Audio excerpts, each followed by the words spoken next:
আসসালামু আলাইকুম সম্মানিত দর্শক শ্রোতা সকলকে শুভেচ্ছা। সমকাল পত্রিকার একটি শিরোনাম নিয়ে কথা বলবো। শিক্ষকদের অনশন শুরু, রোববার যমুনা অভিমুখে পদযাত্রার চিন্তা। চলতি মাসের 12 অক্টোবর এমপিভুক্ত শিক্ষা প্রতিষ্ঠানের শিক্ষক কর্মচারীরা 3 দফা দাবি নিয়ে জাতীয় প্রেস ক্লাব, কেন্দ্রীয় শহীদ মিনার এসব জায়গায় তাদের দাবিগুলো নিয়ে সরব রয়েছে। তাদের যে 3টা দাবি রয়েছে সেই 3টা দাবি আপনাদেরকে আমি পড়ে শোনাচ্ছি। মূল বেতনের 20% বাড়ি বাড়া, ন্যূনতম 3000 টাকা, শিক্ষক ও কর্মচারী উভয়ের জন্য 1500 টাকা চিকিৎসা ভাতা, কর্মচারীদের জন্য 75% উৎসব ভাতা প্রদান করা। মূলত এই 3টি দাবি নিয়ে 12 অক্টোবর থেকে শিক্ষক কর্মচারীরা জাতীয় প্রেস ক্লাব, কেন্দ্রীয় শহীদ মিনারে অবস্থান করছেন এবং তাদের যে দাবি দাওয়াগুলো রয়েছে তা নিয়ে রীতিমতো সরব রয়েছে। সারা দেশ থেকে শিক্ষক কর্মচারীরা প্রতিদিনই দেখা গেছে এই আন্দোলনে অংশগ্রহণ করছে। প্রথম দিন যেদিন প্রথম আন্দোলন শুরু হয় ওই দিন কিন্তু শিক্ষকদের উপর এক ধরনের অমানবিক আচরণ করে রাষ্ট্রের পুলিশ বাহিনী, যা দেশের মানুষের কাছে এক ধরনের নেতিবাচক প্রতিক্রিয়া পেয়েছে। পুলিশ বাহিনী এরা যে শিক্ষকদের উপরে অমানবিক আচরণ করেছে, যেটা মোটেও গ্রহণযোগ্য ছিল না। শিক্ষকরা তারপর বিভিন্নভাবে তাদের আলটিমেটাম দিয়েছে, সচিবালয় ঘেরাও করবে।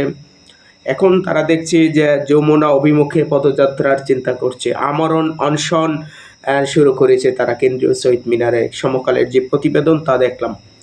কিন্তু একটা কথা বলে রাখা ভালো, এই যে শিক্ষকরা বিভিন্ন সময় আমরা দেখছি বিভিন্ন দাবি দাওয়া নিয়ে রাজপথে তারা নামে, সেটা কিন্তু আসলে মোটেও কাম্য নয়। আদর্শ জাতি গঠনের কারিগর কিন্তু এই শিক্ষক। তাদেরকে ন্যায্য মূল্য, ন্যায্য প্রতিদান কিন্তু সরকারের দেওয়া উচিত। বর্তমানে যেই 3 দফা দাবি নিয়ে শিক্ষকরা রাজপথে সরব রয়েছে, তাদের যেই দাবি দাওয়াগুলো রয়েছে সেটা কিন্তু আসলেই যৌক্তিক। এই যৌক্তিক দাবিগুলো সরকারের উচিত মেনে নেওয়া। কিন্তু আমরা দেখেছি শিক্ষা উপদেষ্টার পক্ষ থেকে বলা হয়েছে তারা 5% মানে 5% তারা বাড়ি ভাড়া বৃদ্ধির প্রস্তাব দিয়েছেন, কিন্তু সেটা আবার শিক্ষকরা প্রত্যাখ্যান করেছেন। আমরা যদি একটু বিভিন্ন দেশের সাথে তুলনা করি, সৌদি আরব, ফিনল্যান্ড, সুইডেন, সুইজারল্যান্ড সহ বিভিন্ন উন্নত দেশগুলোতে শিক্ষকদের বেতন কিন্তু সর্বোচ্চ।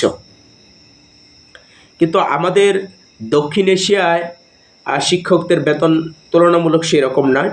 বাংলাদেশ, ভারত, পাকিস্তান, শ্রীলঙ্কা, মালদ্বীপ এইসব দেশে শিক্ষকদের বেতন কিন্তু সেরকম আশানুরূপ দেওয়া হয়েছে না। তার মধ্যে দক্ষিণ এশিয়ার যে দেশগুলো রয়েছে তার মধ্যে সর্বনিম্ন বাংলাদেশে শিক্ষকদের বেতন খুবই নগণ্য, যেটা আসলে একজন অনার্স মাস্টার্স পাস করে এবং কঠোর পরিশ্রম করে শিক্ষা পেশায় আসতে হয়, সেখানে এসে যদি প্রাথমিকভাবে দেখা যায় যে আনুমানিক 12.5 কি 13 এরকমভাবে বেতন দিয়ে শুরু করা হয় তাদের কর্মজীবন, সেটা কিন্তু একজন শিক্ষকের জন্য উপযুক্ত নয়। কারণ তার পরিবার পরিজন রয়েছে, আত্মীয় স্বজন রয়েছে, তাদের কাছে এই বেতনের কথা মুখ ফুটে বলা যাচ্ছে না। সেটা এক ধরনের সরকার কিন্তু এই যে শিক্ষকদের সাথে একটা অমানবিক আচরণ করছে, সেটা কিন্তু আমরা দেখেছি বিগত সময় কিন্তু করা হয়েছে, বিভিন্ন প্রতিশ্রুতি দেওয়া হয়েছে, সেটা কিন্তু পূরণ করা হয় না। এই যে শিক্ষকদের বেতন বৃদ্ধির জন্য যেই 3টা দাবি ইতিমধ্যে তুলে ধরা হয়েছে, প্রথম থেকে আমার মনে হয়েছে যে দাবিগুলো আশানুরূপভাবে পূরণ হবে না। কারণ একটা জিনিস লক্ষ্য করলে দেখা যায় যে শিক্ষকদের মধ্যেও কিন্তু বিভিন্ন পন্থীর লোক রয়েছে, বিভিন্ন বিএনপি পন্থী রয়েছে বা বিভিন্ন পন্থী শিক্ষক রয়েছে। তাদের মধ্যে এক ধরনের বিভাজন, এক পক্ষ মাঠে সরব রয়েছে আর এক পক্ষ মাঠে নয়। এছাড়াও যদি আমি কোনো রাজনৈতিক কথা নাই বলি, আমরা দেখেছি এই আন্দোলনে কিন্তু সারা দেশ থেকে শিক্ষা প্রতিষ্ঠান থেকে শিক্ষক কর্মচারীরা অংশগ্রহণ করেছে, কিন্তু যেই সব প্রতিষ্ঠান থেকে শিক্ষকরা অংশগ্রহণ করেছেন সেই সব প্রতিষ্ঠানের সকল শিক্ষকরা কি অংশগ্রহণ করেছেন? না, অনেকে দেখছি ফেসবুকে ছবি তুলে শিক্ষকরা একসাথে বসে আছে বলে কর্মবিরতি পালন করছেন। কিন্তু হয়তো ওই প্রতিষ্ঠানের একজন বা দুইজন শিক্ষক ওই আন্দোলনে অংশগ্রহণ করেছে, কিন্তু সকল শিক্ষক কিন্তু অংশগ্রহণ করে নাই। আমার প্রথম থেকেই কেন জানি মনে হচ্ছে যে এই আন্দোলনটা যৌক্তিক আন্দোলন, ঠিক আছে, এই আন্দোলনগুলো যৌক্তিক, কিন্তু আসলে আন্দোলনটা কতটুকু আসলে পূরণ হবে, এই আন্দোলনটা কতটুকু সফল হবে তা কিন্তু প্রথম থেকে অনুমান করছিলাম। আশা করি মানে সফল হবে না এরকম মনে হয়েছিল। কারণ শিক্ষা প্রতিষ্ঠান থেকে, আমি এটা এক ধরনের উৎসাহ দিচ্ছি না, মানে শিক্ষা প্রতিষ্ঠান থেকে, যেসব শিক্ষা প্রতিষ্ঠান থেকে শিক্ষকরা অংশগ্রহণ করেছেন তাদের উচিত ছিল সকল শিক্ষক তারা ঢাকায় অংশগ্রহণ করা। কিন্তু এটা আমি একদম উৎসাহ দিচ্ছি না, মানে এই কারণেই বলছি যে তারা যে দাবি দাওয়া নিয়ে মাঠে রয়েছেন, কিছু শিক্ষক ঢাকায় মার খাবেন আর আপনারা অফিসে বসে ছবি দিবেন, কর্মবিরতি পালন করছেন। কে শিক্ষকরা শহীদ মিনারে আমরণ অনশন করবে আর আপনারা বাড়িতে ডাক্তারি ঘুমাবেন এবং ফেসবুকে দেখবেন। এটা আসলে আন্দোলন যৌক্তিক হওয়ার, আন্দোলন যৌক্তিক হলেও সফল হওয়ার কোনো লক্ষণ নাই। আর শিক্ষক জাতি হিসেবে শিক্ষক সবার উপরে সম্মানের পাত্র।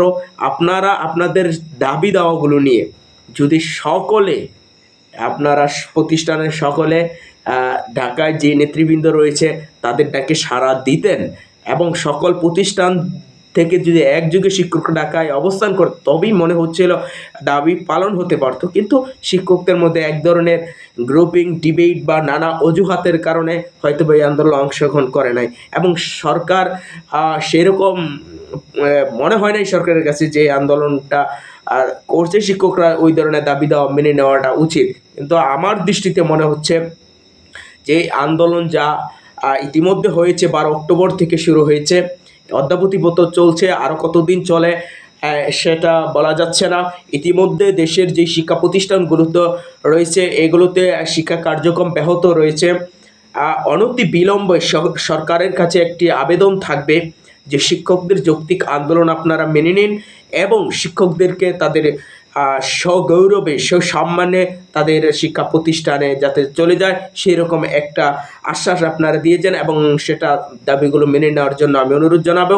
এবং আগামী দিনগুলোতে যেন শিক্ষকরা তাদের প্রাপ্ত সম্মান নিয়ে দেশের শিক্ষকতা পালন করতে পারে এবং জাতিকে আরও ভালো কিছু উপহার দিতে পারে সেই আশাবাদ রাখবো। কারণ একজন শিক্ষক যদি ভালোভাবে শিক্ষা দেন তাহলেই কিন্তু একজন ভালো ছাত্র তৈরি হবে। এই ছাত্র কিন্তু ভবিষ্যতে ইঞ্জিনিয়ার, ডাক্তার, বিশ্ববিদ্যালয়ের শিক্ষক বিভিন্ন ভালো ভালো জায়গায় যাবে। আজকে মানসম্মত শিক্ষক না থাকার কারণে মানসম্মত ছাত্র তৈরি হচ্ছে না, লেখাপড়া বা আশানুরূপ হচ্ছে না। আমরা বিবিএসের বাংলাদেশ পরিসংখ্যান ব্যুরোর একটি তথ্য যদি অনুধাবন করি, সেখানে দেখা গেছে বর্তমানে বাংলাদেশে বেকারের সংখ্যা রয়েছে 26,24,000-এর মতো, যার মধ্যে উচ্চ মাধ্যমিক এবং স্নাতকধারী তাদের মধ্যে প্রায় 13 লাখের মতো বেকার রয়েছে। এই যে বেকারগুলো হচ্ছে আশানুরূপ শিক্ষা না পাওয়ার কারণে এবং দেশে আশানুরূপ কর্মসংস্থান না থাকার কারণে এই বেকার সংখ্যা বেড়েছে। আমি সরকারের কাছে বিনীত অনুরোধ জানাবো, আশানুরূপ এবং কাঙ্ক্ষিত এবং ভালো মানের শিক্ষক তৈরি করতে হলে শিক্ষকদের পিছনে শ্রম দিতে হবে এবং শিক্ষকদের আশানুরূপ বেতন দিতে হবে। দক্ষিণ এশিয়ার যে দেশগুলো রয়েছে তার মধ্যে সর্বনিম্ন কিন্তু আমাদের দেশের শিক্ষকদের বেতন। আমি চাইব দক্ষিণ এশিয়ার দেশগুলোর সাথে সমতুল্যে আমাদের দেশের শিক্ষকদেরও যাতে বেতন বৃদ্ধি করা হয়। সম্মানিত দর্শক ও শ্রোতা, আজ এই পর্যন্তই।